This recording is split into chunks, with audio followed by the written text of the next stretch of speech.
BBOR Black Box Online Radio, coming to you from West Virginia at heart and from around the globe. And hello, Nedheads. Hello, Black Box Battalion. Today is Tuesday. It is time for True Crime Talk Radio. This is a segment where I can discuss multiple subjects within a single episode, and I'm going to begin by talking about the Highway of Tears. And before we truly start, I would like to give a shout out to Chickadee, who left a comment on a short episode that came out. I release shorts Monday through Friday here on BBO War, and Chickadee requested either an episode or long-form series about the Highway of Tears. So as you see, this is one that was requested by one of the listeners, and if you have any ideas for future episodes of True Crime Talk Radio, or anything else that could be covered in the true crime world, you can put them in the comments section down below. For larger things, you can send them to me at blackboxonlineradio@aol.com, and I am your host, Box Ned. And as always, you can like and subscribe. The Highway of Tears is a subject that I've discussed very loosely here on Black Box Online Radio. Over the last 20 years, it has received a lot more press and a lot more coverage, mostly because people were recognizing that the majority of the victims in this case were Indigenous women who were murdered in Canada, specifically in British Columbia. But I would like to expand upon that because I think that this episode should talk about all types of cases that have happened in Canada as well as in the United States, because it's a very similar set of problems that are happening. The Highway of Tears refers to a stretch of road that goes from Prince Rupert to Prince George in British Columbia, also known as BC. Specifically, the Highway of Tears is Route 16. But I also want to be very clear about something, and that is that this should include cases that are going on in Alberta, Canada, and we're going to talk about the murder of Amber Tuccaro later on, as well as some from America, such as the ghosts of Highway 20, and they will all be incorporated into this episode. But with the Highway of Tears, if you were to just get on Wikipedia, you will see that these crimes perhaps started in 1970 and they continue to the present day. 80 murders have been attributed to deaths that have either occurred along the Highway of Tears or that have happened in the surrounding areas. And they've involved this particular stretch of road for some reason. Now, I think that with 80 victims, absolutely, immediately, this is not going to be one single serial killer. And I really think that there's an extremely low probability. Is this going to be the work of multiple serial killers? I think that the answer is yes. I think it's going to be multiple serial killers, as well as one-off murderers. People who have only committed one crime are also going to be burying bodies along Route 16 in British Columbia for the following reason. It's just very secluded, and it has numerous places where people could discard human remains and not be notified. But what sets this part of Canada apart from other places? My honest answer is I really don't think that it does exactly, because that's the same problem. That's what I'm coming to. It's that people are using methods such as hitchhiking to move around Western Canada and sometimes the western part of the United States, because there are very long distances between transportation centers. There are thousands of kilometers between major cities, and not to mention the cost to travel from, let's say, Alberta to British Columbia. A lot of people would resort to hitchhiking. That puts women in vulnerable places, and then they get abducted by someone who happens to be a predator.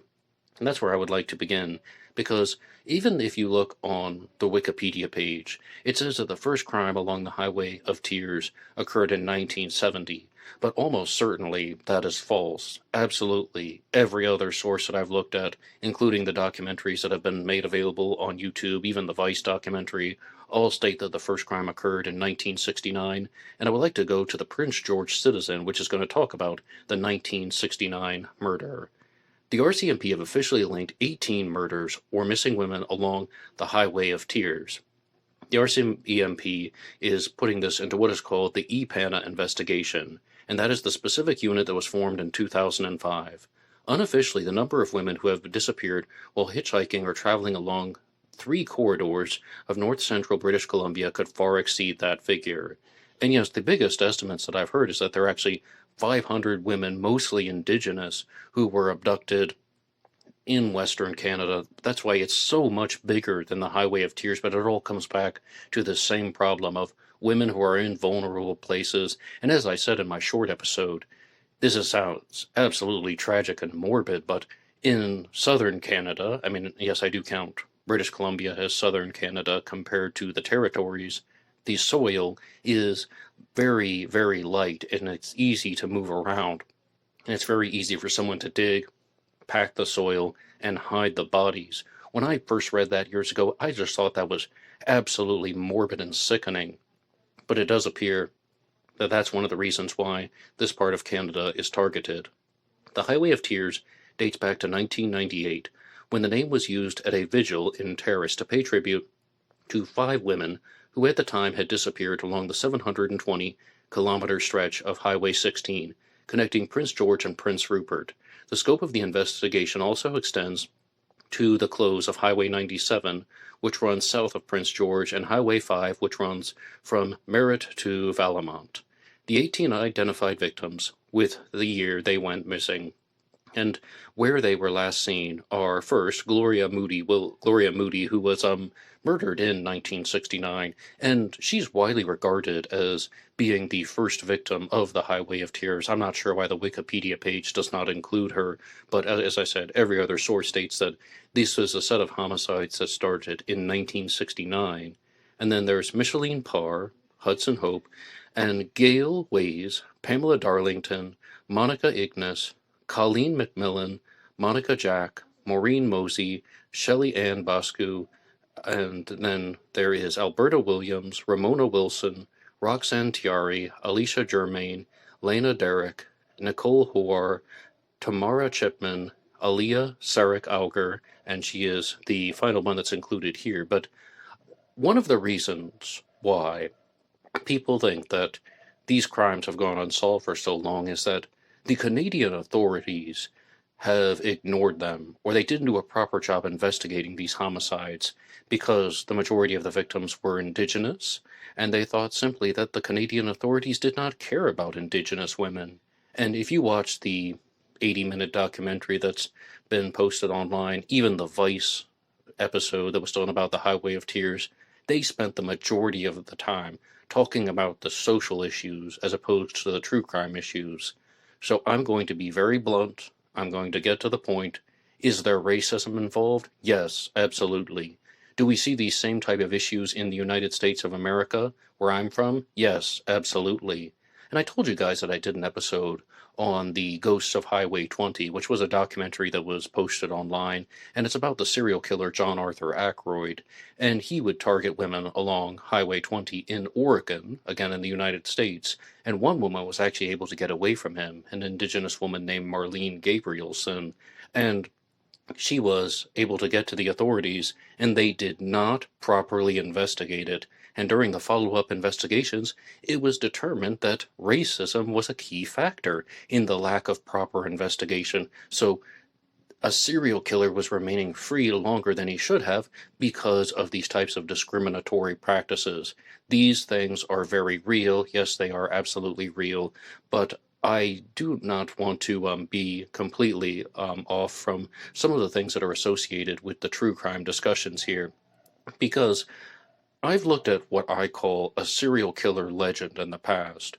I've talked about serial killer legends a lot here on Black Box Online Radio, and the term legend is not meant to be complimentary in any single way.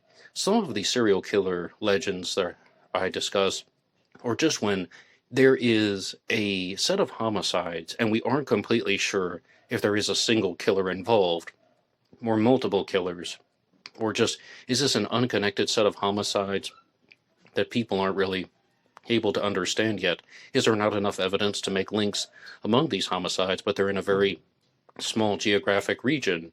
One example of this would be the smiley face killers from the United States. Then there's the Manchester Canal Pusher, and then the Route 8 killer in Connecticut. And very recently, we've talked about the New England serial killer. And I would totally add the murders from the Highway of Tears into this concept of the serial killer legends. Now, to also give a rundown, With the smiley face killers, I don't think there's any organized group of serial killers, and I don't even think a serial killer is operating. I think that those are just unconnected homicides where people are drowning after they're getting drunk. With the Manchester Canal's pusher, I do think that there is a serial killer involved, but there's also a lot of other accidental deaths. Some are connected, and some are just unfortunate tragedies, and also perhaps one-off murders. And then with the New England serial killer, the news is still coming out, so let's hold some judgment on that. With the Highway of Tears, I think if there are 80 homicides involved, then this is a very, very high chance. There is a very high chance that these crimes are the result of at least one serial killer. I would expect perhaps at least two or three serial killers at a minimum are involved with murdering multiple women.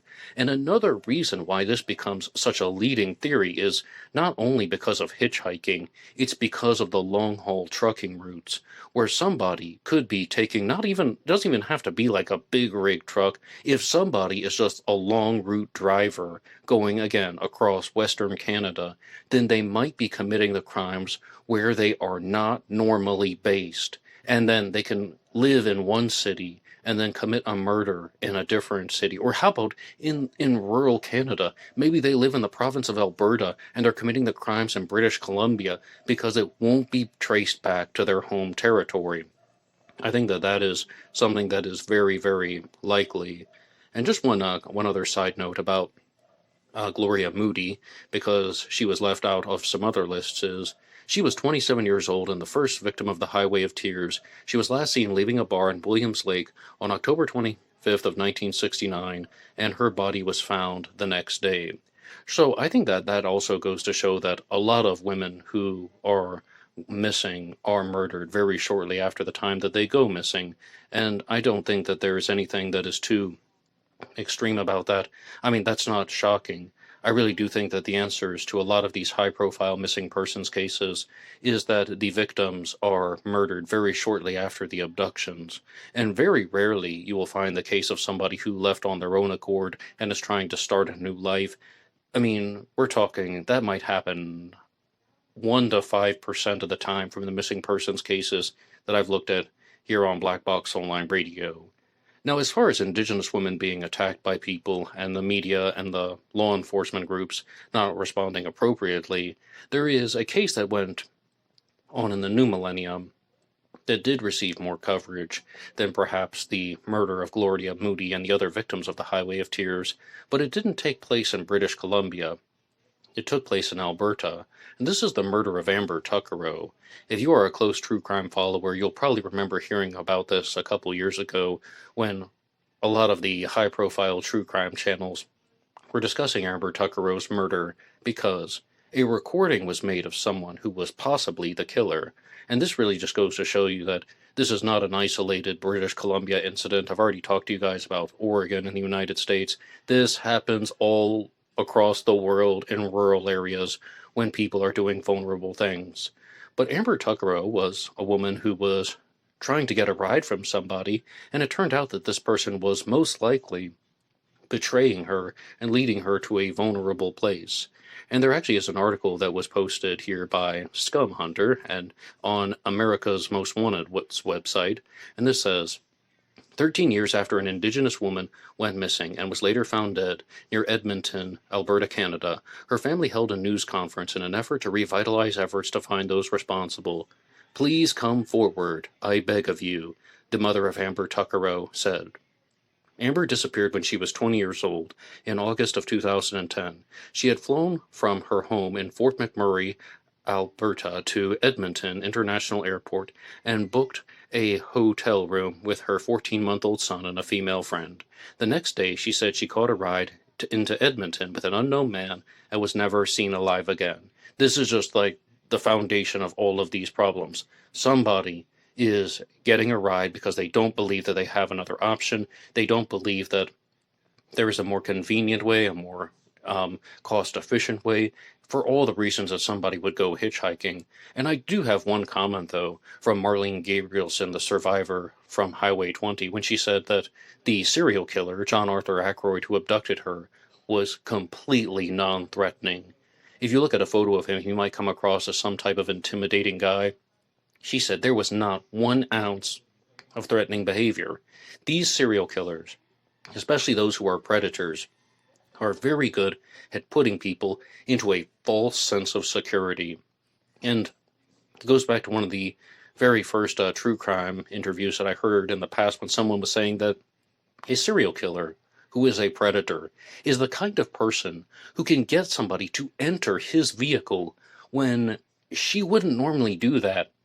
Just if some Joe Schmo was asking her to get into his car, she would say no. But if he were to ask, then she would say yes, because he is very good at putting on this presence that is not only non-threatening, but also one that provides the certain welcoming signs that she might be looking for.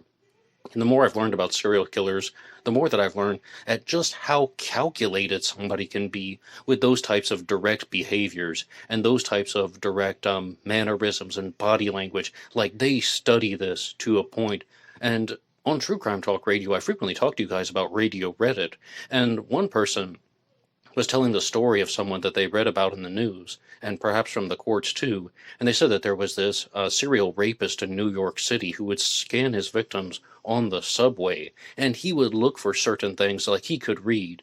He could learn characteristics about human behavior, when he's like, this is the type of person that's going to tell the police. This is the type of person that will not come forward out of shame. Predators are very good at judging other people's reactions, at learning about other people's personalities. They can say one thing to one person to get a desired result, and they can say another thing to a different person to get a desired result.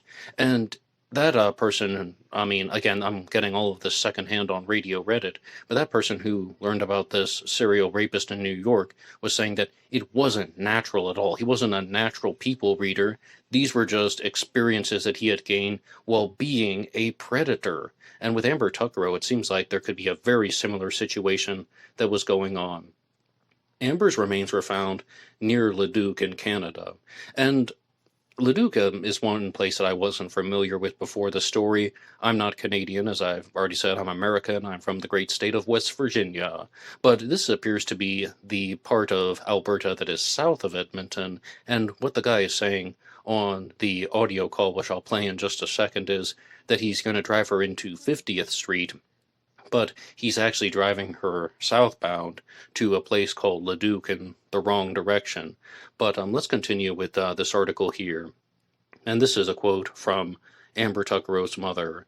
"I wish I was not here speaking right with you. I wish my daughter was here. I wish Amber was here with her son," she added, adding that her son would be turning 14 in 2023, 16 in 2025. The family released a 161-page report into Amber's case to be released next month, but couldn't speak to more details. "When you read it, people are going to be shocked about the way that we were treated. Both the RCMP and Amber's family agreed that the police fumbled the case from the beginning. Amber's case was mishandled right away from the very start. 9 years after her disappearance, the commanding officer of the RCMP in Alberta apologized to Tuccaro's family for the subpar police work in the early part of the investigation. Our Leduc Detachment's initial missing persons investigation was not our best work," said Deputy Commissioner Curtis Zablocki, and he said this at a conference in 2019. "The early days of our investigation required a better sense of urgency and care." Tuccaro's family did not accept the apology. Tootsie Tuccaro, Amber's mother, said racism played a part in the lack of urgency in the investigation, as Indigenous people are stereotyped as party animals. And this is just the stuff that they're sharing in almost every single Highway of Tears documentary. They're like, the police were not taking these homicides seriously because they were Indigenous women. I've told you firsthand from looking into other stories and from following the news coverage. I'm just from experience running a true crime channel. Yes, we see this all over the western part of the North American continent, and perhaps in the eastern part as well. There is real racism involved. Basically what happens is you report your child missing and you're told, oh, they'll come home, they'll be home when they're done partying. Amber's mother said, that seems to be the norm, which is bullshit. And that's absolutely sickening, that if somebody is actually missing, and the family believes that they are the victim of a crime, this is an uncalled for response. but I'm going to play the clip of Amber Tuccaro in the car with this unidentified man, and then let's respond to that. And if you have any observations about this, please weigh in the comment section down below. Bye. We're just heading south of Beaumont, or north of Beaumont. We're heading north of Beaumont. Yo, where are we going? Just No, this is a... Are you fucking kidding me? You better not take me anywhere I don't want to go. I want to go into the city. Jeez. Yo, we're not going into the city, are we? We're going. No, we're not. Yes. Then where the fuck are these roads going to? 50th Street. 50th Street. Are you sure? Absolutely. Yo, where are we going? 50th Street. 50th Street. 50th Street. East, right? East. Over down. Travel. Down. And one more time, that was the audio recording of Amber Tuccaro in the vehicle with somebody. And I did an old black box recording about this in 2019, and the reason why I said somebody was there was one commenter who went on this giant rant in my comment section saying that there's absolutely no certainty that that person was the killer. This person could have driven her to a place where she met somebody else. This person could be completely innocent. He could be telling the truth. Something else could have happened. And it just turned into mangled and incoherent language by the end of it. And that was the first time on Black Box Online Radio that I ever said, okay, take a chill pill, then we can talk. And I've had to say that to so many people, but unfortunately I didn't get a follow-up. And that person did not provide any reasons why they thought that this person was not actually the killer, other than this was just conjecture on their part and speculation on their part. And I know they're trying to say that people were jumping to conclusions, but I would actually do it in the opposite direction. If this person is the last one who was with her, in a documented way, not in a speculative way, but in a documented way, then I would indeed suspect that man of being the killer.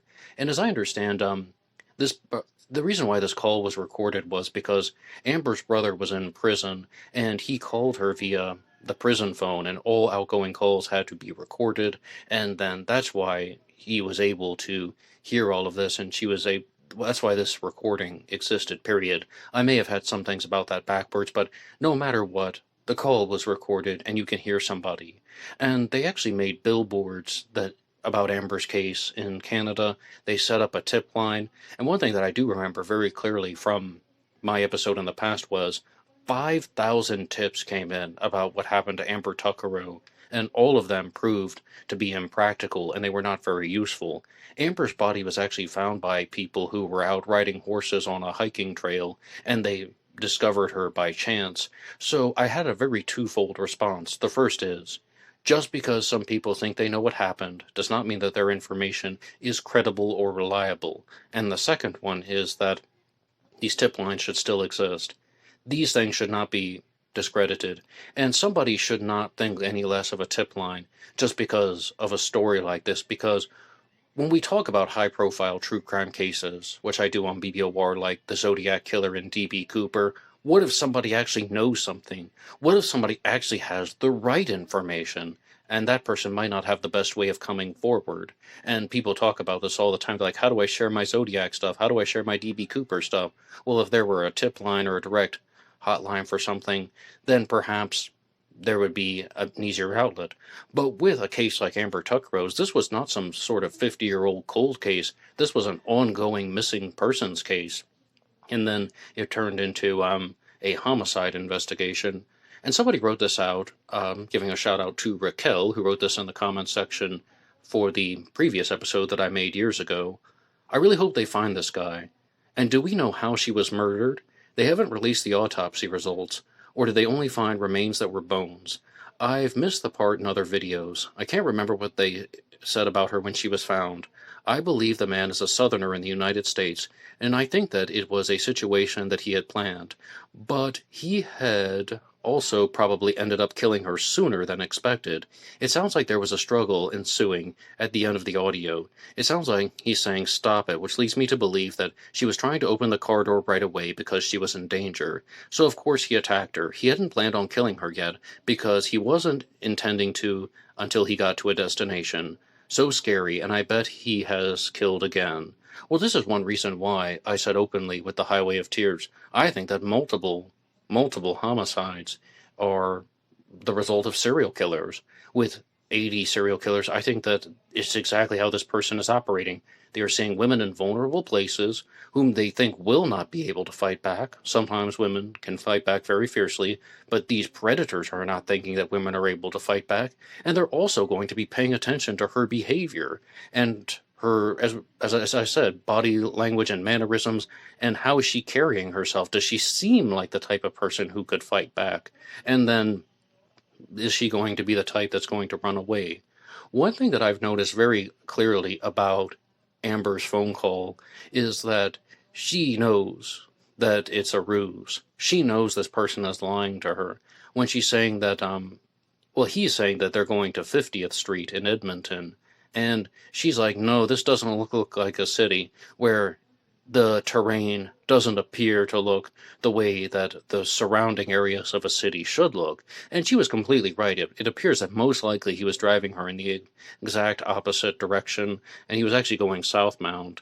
And giving a shout out to Tech Critter in the comments section, who says, 50th Street goes straight from Beaumont right into Edmonton. Common alternative route if you don't want to go into the Yeg. Again, I'm not Canadian, so Yeg, Y-E-G, via the number 2 highway.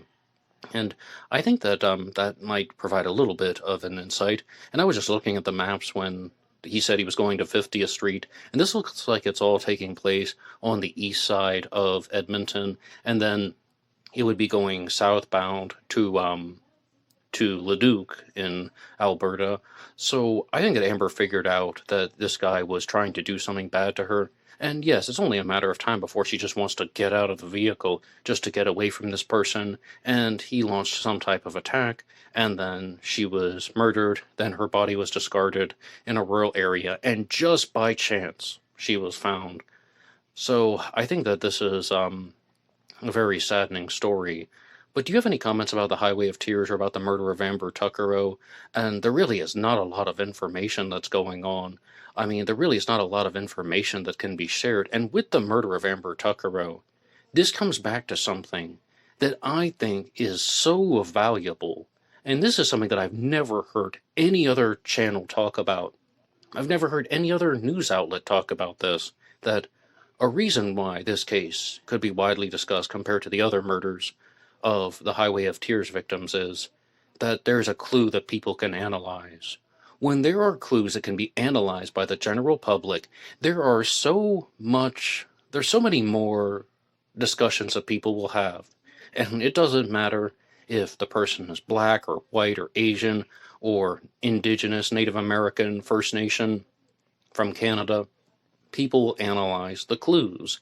And I can give you so many examples of this, so many examples of high-profile disappearances, and people want to know what happened, whether it's the Elisa Lam case that took place in Southern California, or Kanika Jenkins, or Gabby Petito, or, other cases in Europe like Lars Mittank. Then some of these victims are white, some are not, but people are looking at clues that are left in video form, audio form, and they want to try and understand what happened. Even with the Gabby Petito case, where somebody just took her van and drove it back to her homestay, which was actually her boyfriend at the time, Brian Laundrie. There was just so many questions about, now, why would he do something like that? Does that signify innocence or guilt? When these types of clues exist, people want to analyze them, and that is not done out of empathy for the victims or sympathy for the families.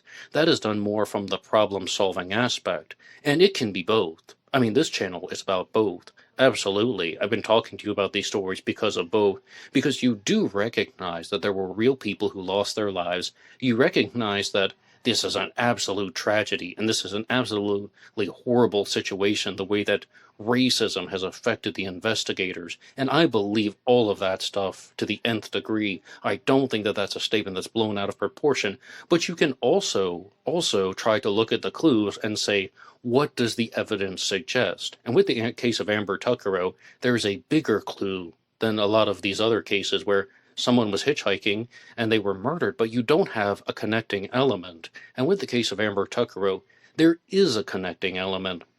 So I think that this is going to show us that even though it won't give us all the answers, there's some more things that we can look at. And to provide my own response about this person who said they thought that the man on the recording sounded like a Southerner, I'm from West Virginia. I certainly didn't recognize anything Southern about him in his recording, but, some people don't think that I sound like a West Virginian. They don't think that I'm from anywhere in that part of the country. Somebody asked me once, "Are you from Arizona? You talk like you're from Arizona." And I'm like, nope, I'm really not. I've only spent 2 hours in Arizona, drove through the Virgin River Canyon once, and that's it. But as far as being from the South, I really would vote for him being Canadian. I didn't hear anything that would immediately connect him to any regional part of the United States. And when you're dealing with a place like rural Alberta, American is possible, but I would suggest that he was a Canadian. But I would love to know what you guys think. You can put your responses in the comments section down below. Please share anything you want. And really, if you want to talk about any of the comments that I've made about high-profile missing persons cases, about how predators operate, and about the Highway of Tears or the murder of Amber Tuccaro, please share something in the comments section down below. You know where to write the show. But you can also get me on Instagram and TikTok at blackboxonlineradio. Actually, the TikTok page just got its first warning for talking about too many serial killers. I kid thee not. Maybe that thing will get shut down, but there's always blackboxonlineradio on Instagram and the Black Box Online Radio Facebook page. Thank you so much for listening to this episode, and I'll see you tomorrow for Ripper Wednesday, where I talk about Jack the Ripper. Until next time.